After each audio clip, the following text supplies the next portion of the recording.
వరదల నుంచి బెజవాడ ఇంకా పూర్తిగా కోలుకోనలేదు. లోతట్టు ప్రాంతాలు, పలు కాలనీలు వరదలోనే ఉన్నాయి. జనం ఇంకా పునరావాస కేంద్రాల నుంచి ఇంటికి చేరుకోలేదు.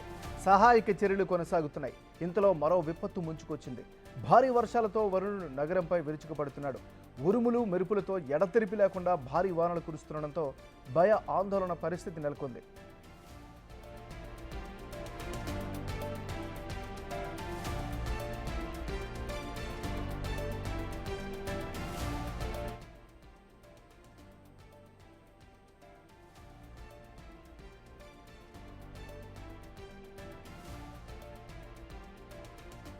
వరద ఉధృతి తగ్గినా విజయవాడ ముంపులోనే ఉంది. 5 రోజులుగా లక్షల మంది జల దిగ్బంధంలోనే ఉన్నారు.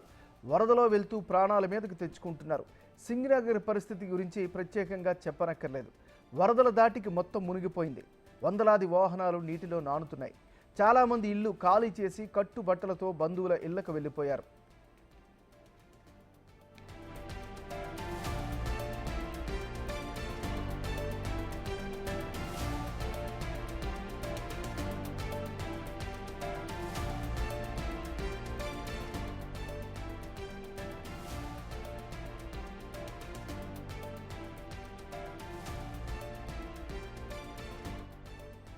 వరదల నుంచి బెజవాడ ఇంకా పూర్తిగా కోలుకోలేదు. లోతట్టు ప్రాంతాలు, పలు కాలనీలు వరదలోనే ఉన్నాయి.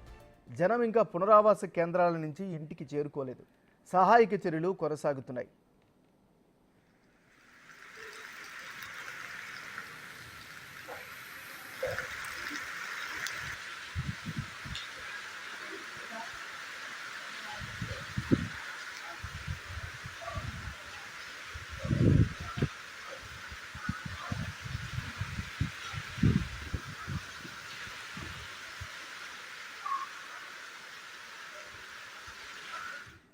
ఇక విజయవాడలో తాజా పరిస్థితికి సంబంధించి మరింత అప్డేట్స్ని మా రిపోర్టర్ శివ అందిస్తారు. శివ, మొత్తమే చూసుకుంటే విజయవాడకు సంబంధించి దాదాపుగా 5 రోజులుగా కూడా పూర్తి స్థాయిలో వర్షాల్లోనే మునిగిపోయిన పరిస్థితి కనిపిస్తా ఉంది. ఇంకా దాదాపుగా 8 నుంచి 9 ఏరియాలు కూడా వర్షపు నీటిలోనే చిక్కుకున్న పరిస్థితి కనిపిస్తుంది. ఒకవైపు సహాయ చర్యలు ప్రభుత్వం శరవేగంగా చేస్తున్నప్పటికీ క్షేత్రస్థాయిలో మాత్రం సహాయ చర్యలు కొనసాగుతున్న పరిస్థితి కనిపించట్లేదు.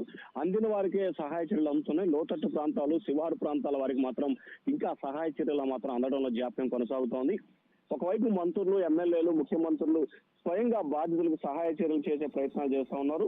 ఇంకొక వైపు డ్రోన్ కెమెరాలు, హెలికాప్టర్లు, ఎన్డీఆర్ఎఫ్ సిబ్బంది ద్వారా సహాయ చర్యలు కొనసాగిస్తున్నప్పటికీ పూర్తి స్థాయిలో అంటే దాదాపుగా 100కి 100% అందుకునే పరిస్థితి ప్రస్తుతం కనిపించట్లేదు. అయితే గత 2 రోజుల కాలంగా చూసుకుంటే నిన్న మాత్రం దాదాపుగా 90% మంది వరద బాధితులకు పూర్తి స్థాయిలో కూడా సహాయ చర్యలు ఏదైతే అందినట్లు కూడా ప్రభుత్వం అంచనా వేసింది. దానికి సంబంధించి కూడా ఇంకా ఇవాళ రేపట్లో కూడా పూర్తి స్థాయిలో సహాయ చర్యలు అందజేసే విధంగా చర్యలు తీసుకోవాలని చెప్పి ప్రభుత్వం ఆలోచన చేస్తా ఉంది.